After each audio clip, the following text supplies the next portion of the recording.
Endless Hustle is presented by Eat Clean Bro, a convenient solution to bring you the highest quality chef-prepared meals delivered right to your door. Eat Clean Bro is the contract-free solution for your meal prep needs. Made with all-natural ingredients and next-day delivery, every meal feels like you have someone cooking for you right at home. Cody and Brandi, congratulations. Brand new series. You've been dominating pretty much the whole network. The domination continues, so congratulations. Obviously, when we see wrestlers in the ring, we always forget that there are lives outside of the ring. So being able to really showcase how hard this all really is, how exciting is that? Oh, I mean, I think that's something that people will look at the show and fall in love with. It's really, it's kind of this unprecedented look behind the scenes in a wrestling company as it emerges. And not only that, but our lives as the past 3 years has been all AEW, all the Warner Media brand. And just to see that weigh on us, how it's weighed on us with the series and then everything that's happening in our personal life, it's really authentic. The thing I'm most proud of when I've seen the show is it's really authentic, and I hope people dig it. I remember when AEW first started, and obviously the WWE's kind of had a stranglehold on the wrestling world. But right away, we could see that something was happening. But now to see the explosion, obviously you guys were kind of the first big faces and the lightning rod. But now CM Punk comes over. Daniel Bryan, now Bryan Danielson comes over. To see what's happening right now, the fan reception, how insane has this all been from the infantile stages of AEW to now? What a crazy just... It's been a journey. Yeah, what a journey if you really think about the guinea pig process of it all in terms of when we started and being this challenger brand. And there was a lot of people on board when AEW and Dynamite was announced, and we had so much support, but there was also a great portion of the audience not wanting it to fail, but assuming it would, because so many wrestling projects have not been able to take off. And like you said, Bryan Danielson, CM Punk, today we announced our partnership with the Owen Hart Foundation. It's going to the hits are just going to keep on coming. And it's because the company is made up of incredibly passionate people, starting at the top with Tony Khan and working its way down through our roster, through everybody. AEW has really made it clear from when we started to now that it's a company you can look forward to sticking around. And that's something to really hang our hat on. So Brandi, here's $1 million question. What's it like being married to this guy? Oh, it's not a question that I get often. So I'm going to try to answer it accurately. It is always adventure mode, yes, which is a good thing. Unless you hate adventure. If you're not into, trying to just, jump on that horse and ride it and see where it goes, then you might be in for a big shock. But I knew that when I was going down this road with him. And I'm an adventure person. I've always been the type of person who's been glass half full. And if there's an easy way to go or a harder route where it's a 50% outcome, I think I'll take the bet on the 50% because I think that I'm worth it. And I think the same thing with him. So, I mean, we've been on this crazy journey together for the longest time. I was the one person when he left the last company that said, this is the right thing. This is going to be okay. I believe in this. And look where we are today. Wild rides sometimes have great rewards. So Cody, I want to talk to you about the Shaq experience. When I saw Shaq on AEW and you getting to wrestle with him, first of all, I've talked to a bunch of people about how hard when you're an amateur having to get in the ring and do what you guys do for a living is. I thought Shaq did pretty well. What were your thoughts? I think he's up there as, if not the best celebrity involvement, he's definitely at the very top, which was a goal of his. Shaq took it very seriously. He trained multiple times. He asked a lot of questions. He very much committed to the idea. He wanted to do good by wrestling fans, which is hard to do.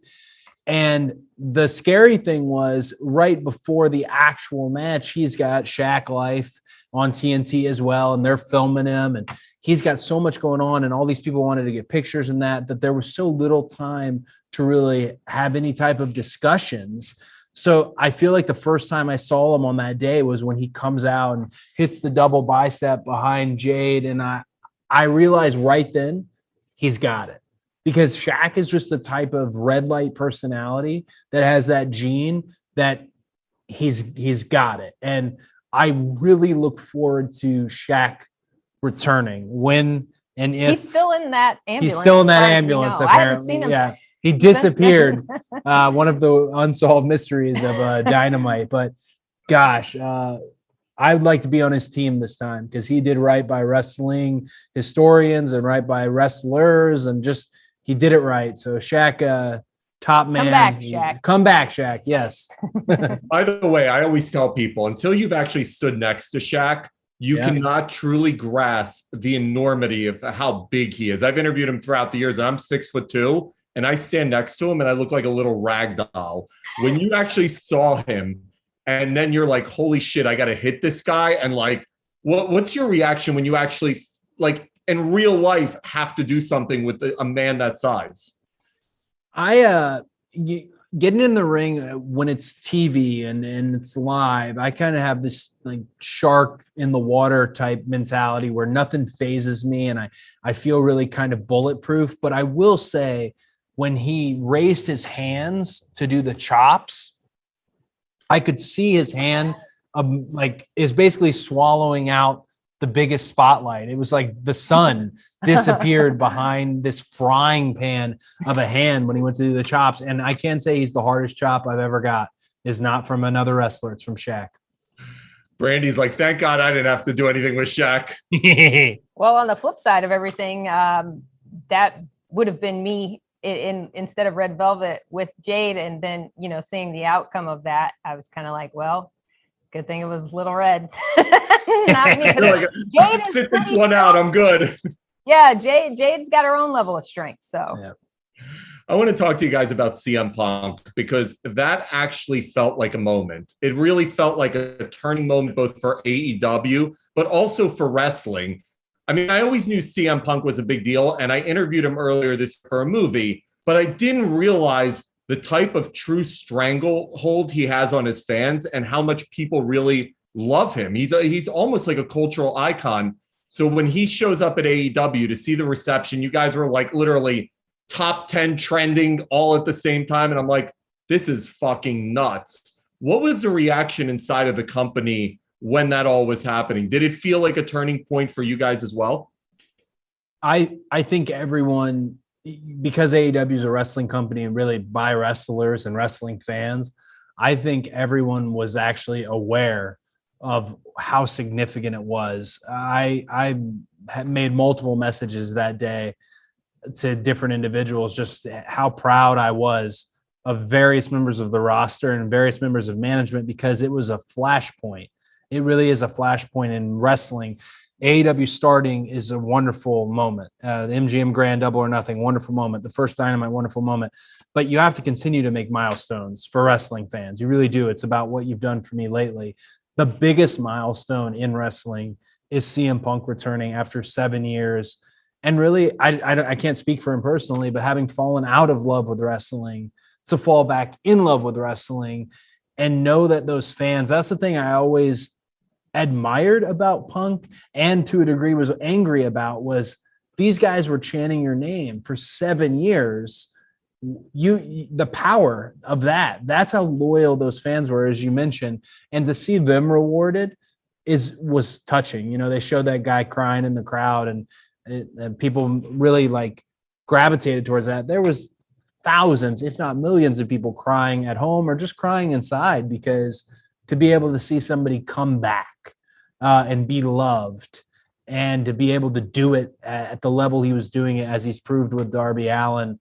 Yeah, I'm very happy that I was just present in all of it. Wrestlers all have egos, and you always don't try to put other things over as much, but then there are things that are just undeniable. That's an undeniable flashpoint in wrestling, and it's a great moment for the company, because everyone who had been pulling the wagon for 3 years, they can continue to pull the wagon, or they can take their hands off and have Punk get an opportunity at it. And he's doing a great job. So one of the main reasons that I started the show was to talk to successful people from all worlds about the habits and the mentality that helps make them successful. So my question to you both is, what are the habits that you incorporate in both of your lives to continue to elevate?